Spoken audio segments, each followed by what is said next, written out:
राधे राधे, हरे कृष्णा। तो आज हम बात करने वाले हैं moon is in the seventh house. तो पहले सेवन्थ हाउस को समझते हैं। सेवन्थ हाउस है आपका स्पाउस, ये है आपका बिजनेस। बिजनेस इसलिए है क्योंकि टेंथ हाउस से आपका टेंथ पड़ता है, यानी आपके प्रोफेशनल हाउस से जाके सीधा लिंक होता है। तो यहाँ पे आपके बिजनेस जितने भी आइडियाज़ होंगे, जितने भी बिजनेस वर्क होंगे, वो यहाँ से देख के जाएंगे। तीसरी चीज़ ये देखता है आपका पब्लिक, आपकी पब्लिक में इमेज कैसी है। तो ये आपको कहीं ना कहीं फेम देता है। मून इटसेल्फ आपका फेम का घर है। सॉरी, मून इटसेल्फ आपका फेम वाला प्लेनेट है। तो जब वो सेवन्थ हाउस में आ जाएगा तो एक नेचुरली इन लोगों में ऐसी चीज़ होगी कि लोगों को ये पसंद आने लग जाएंगे। अब ये फेम के लिए तो बहुत अच्छा है, लेकिन ये प्लेसमेंट मैरिज के लिए उतनी अच्छी नहीं मानी गई है। देखेंगे कि फर्स्ट हाउस से सेवन्थ हाउस सबसे दूर पड़ता है, यानी ये आपका कहीं ना कहीं मिरर है, आपका रिफ्लेक्शन है। तो जो चीज़ें आपके अंदर खामियां हैं वो कहीं ना कहीं आप सेवन्थ हाउस में देखते हैं, इसलिए सेवन्थ हाउस आपके स्पाउस का है। अब जब यहाँ पे मून आके बैठ जाएगा तो ये कहीं ना कहीं थोड़ी सी प्लेसमेंट खराब हो जाती है, क्योंकि मून में जो है वो फ्लक्चुएशंस है। अब ऐसे इंसान को क्या हो रहा है, उसे ना कोई चीज़ काफ़ी बड़े लंबे समय तक पसंद नहीं आ रही है। उसके बिहेवियर में अगर यहाँ पे शुक्र खराब हो गया, यहाँ पे गुरु खराब हो गए, तो ऐसे इंसान को थोड़े थोड़े दिनों बाद कुछ ना कुछ नया चाहिए, नया बदलाव चाहिए। इसलिए उसे ऐसा इंसान होना चाहिए जो इटसेल्फ खुद को इम्प्रूव करता रहे। अदरवाइज क्या होगा कि इसे वो इंसान कुछ समय के लिए अच्छा लगेगा, फिर उसकी ना इसको खामी नजर आना शुरू हो जाएगी। खामी नजर आएंगी तो ये कहीं और मूव करेगा। और इसीलिए अगर ये सप्तम हाउस यहाँ पे आपका खराब हो जाता है तो एक्स्ट्रा मैरिटल अफेयर्स भी दे देता है, क्योंकि मून जो है वो अपने नेचर से नहीं हट सकता। हमने मिथोलॉजिकल स्टोरी में देखा था कि उसने किस तरह से चीटिंग की थी। वहीं आप देखेंगे, अगर आपको स्पाउस का नेचर देखना है तो ऑब्वियस ही बात है, वो बहुत मूडी होने वाला है। उस इंसान को आप डिक्टेट नहीं कर सकते हो। हमारे इंडियन कल्चर में कुछ एक जगहें ऐसी हैं जहाँ पर आज भी लोग जो है वो लड़कियों को काम करने नहीं देते। तो अगर आप मान लीजिए आपका सेवन्थ हाउस में मून है और आपकी वाइफ आ गई है आपके घर में, और अगर आप उसे कंट्रोल कर रहे हैं दैट आपको ये काम नहीं करना है, आपको सिर्फ घर में रहना है, आपको ये कपड़े नहीं डालने हैं, आपको ऐसा नहीं करना है, देन बिलीव मी ये रिलेशनशिप, ये शादी नहीं टिकने वाली है। क्योंकि वो इंसान अपने ही मूड के हिसाब से चलेगा। वो इंसान वही करेगा जो उसका मन करेगा, उसे आप वहाँ पे डिक्टेट नहीं कर सकते हैं। तो अब यहाँ पे मून है ना, इमोशनल है, सेंसिटिव है। तो आपका जो पार्टनर होगा वो भी बहुत ज़्यादा इमोशनल होगा, बहुत ज़्यादा सेंसिटिव होगा। अब एक चीज़ और देखिए, ये कहीं ना फॉरेन से रिलेशन बताता है आपका सेवन्थ हाउस। किस तरह से, मान लीजिए कि आपका लियो लगन है और मून बैठ गया है आपका सेवन्थ हाउस में। अब लियो लगना है तो 12th हाउस जो है वहाँ पे आपके 4 नंबर की राशि आ रही है, यानी कैंसर की। और 12th जो है आपका फॉरेन लैंड्स बताता है।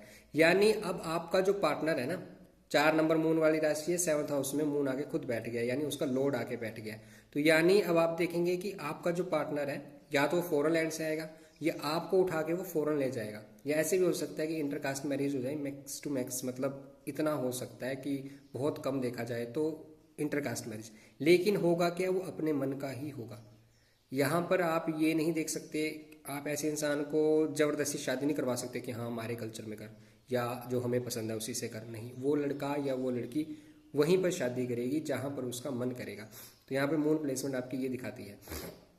थर्ड चीज़ आप देखेंगे कि अब यहाँ पे फ्लो ऑफ मनी है, तो पैसे की कमी नहीं होने वाली है। इनके पास नए नए बिजनेस आइडियाज आते रहेंगे। फ्लक्चुएशंस हैं तो होगा क्या कि एक नया आइडिया आ रहा है, उस पर काम किया, देन दूसरा आ रहा है, फिर तीसरा है। लेकिन बेस्ट इनके लिए रहता है फूड पर वर्क, क्योंकि फूड जो है वो आप सर्व करते हो एक किस्म से। जब आप किसी से पैसे लेते हो तो आप देते हो, तो जब वो रेगुलर चेंज होती रहती है ना चीज़ें, तो यहाँ पर वो स्टेबिलिटी दे देता है। अदरवाइज किसी और बिजनेस में थोड़ा अनस्टेबल रह सकता है। फिर आपके बहुत सारे बिजनेसेस होंगे, आपके पास बहुत ज़्यादा पैसा रहेगा, फ्लो ऑफ मनी रहेगा, लेकिन वो फ्लो रहेगा, वो टिकाना उसके लिए मुश्किल हो जाता है मून के लिए। क्योंकि वो जैसे पैसा आया वो खर्च दिया, पता नहीं चला कहाँ गया। तो ये मून आपको यहाँ पर दे सकता है।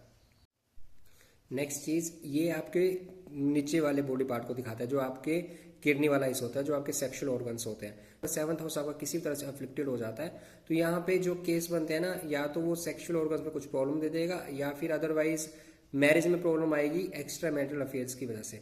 मान लीजिए कि ये किसी भी तरह से घर जो है वो अष्टम, छठे या 12वें से लिंक बना ले, या शुक्र वीक हो गया हो, जुपिटर की दृष्टि ना पड़े, या शनि की दृष्टि ना पड़े जो आपको रिस्पॉन्सिबल नहीं बना रहा है, तो आपको ये सारे केसेस देखने को मिल सकते हैं। क्योंकि मून का नेचर है वैसा और वो कर देता है वो चीज़ें। लेकिन देखने वाली चीज़ ये है ना कि इफ़ आपके अंदर ये सारी चीज़ें हैं, अगर आपका मून अफ्लिक्टेड है, उसे ठीक किया जा सकता है। कि आफ्टर ऑल ये आपका ही मन है, और मन को कंट्रोल करने के लिए सबसे बेहतर चीज़ है कि आप अच्छा आहार कंज्यूम करें। आपको नॉन वेज अल्कोहल नहीं पीना, अदरवाइज वो चीज़ आपकी लस्ट को बहुत ज़्यादा बढ़ाती है। कि फिर आपकी भूख, फिजिकल होने की भूख नहीं मिट रही है, और जब वो नहीं मिटेगी ना तो फिर वो एक्स्ट्रा मैरिटल अफेयर होने के चांसेस बहुत बढ़ जाते हैं।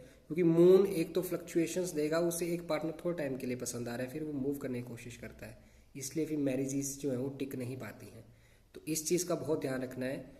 अब देखिए ना, कई लोग जो है वो अल्कोहल पीते हैं, सिगरेट पीते हैं, लेकिन उनकी लाइफ थ्रू आउट जो है ना वो बढ़िया चल रही होती है, क्योंकि उनके पास जो है ना वो स्ट्रॉन्ग कुंडली बैठी है उनकी।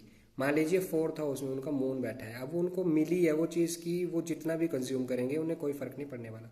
लेकिन किसी के 4th हाउस में शनि बैठा है वीक होके, तो यानी अब मान लीजिए जिसने 10 सिगरेटें पी, उसका जो उसको इम्पैक्ट पड़ेगा वो उस इंसान को जिसके वो चौथे घर में शनि है, उसको एक सिगरेट का ही उतना फर्क पड़ जाएगा।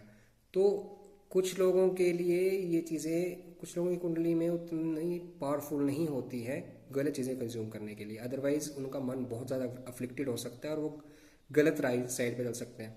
फिर आप एक्स्ट्रा मैरिटल अफेयर करेंगे तो शुक्र खराब हो गया, तो फिर पैसा गया तो फिर कर्म खराब, सब खराब, और फिर आपकी लाइफ डिस्टोर्ट होने वाली है, और फिर वहाँ से वापस सब कुछ ट्रैक पे लाना बहुत मुश्किल हो जाता है, क्योंकि शुक्र जो है वो आपको कभी भी सेकंड चांस नहीं देता है लाइफ में। आपने अपनी शादी में चीट कर दिया, एक बार ख़त्म हो गई चीज़ें, फिर वो आपको वापस नहीं मिलने वाली है, ना वो आपको सेम शख्स वापस मिलने वाला है। इसलिए यहाँ पर अवेयर होना बहुत ज़्यादा ज़रूरी है। अदरवाइज मून की प्लेसमेंट बिजनेस के लिए बहुत अच्छी है, फेम आपको देगा, बहुत अच्छा है, बस आपको अपने इंद्रियों पर नियंत्रण रखना है। And that's all, this is moon is in 7th house. Lots of love, lots of blessings. Radhe Radhe, Hare Krishna.